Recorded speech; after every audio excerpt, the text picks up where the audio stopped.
braucam tepatās šajā te, nezinu, tiesas rajonā vai kā viņa vecās poliklīnikas rajonā.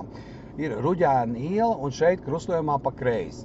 Šis krustojums mums ir jāatcerās, mums precīzi jāaizbrauc trajektoriju. No savas joslas braucam iekšā savā joslā un šeit CSDD inspektors klusē.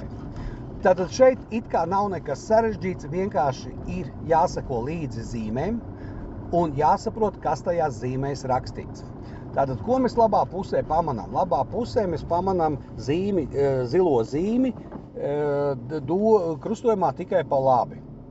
Tātad krustojumā tikai pa labi, saprotam, ka citur braukt nevar, un vēl saprotam to, ka pa labi mēs varam braukt tikai tad, kad deg papildus sekcija. Bez papildus sekcijas pa labi braukt nedrīkst. Tātad apstājamies pie stop līnijas.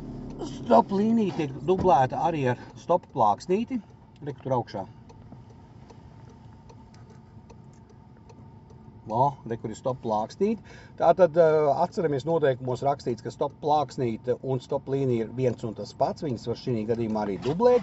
Un gaidām šo te atļauto zaļo signālu. Un atceramies, zaļais signāls kopā ar sarkano gaismu mums atļauj braukt, bet nedod priekšroku.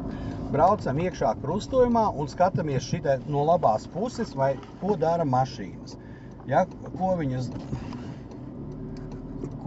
dara? Tur neviena mašīna nenāk, un līdz ar to mēs varam droši braukt.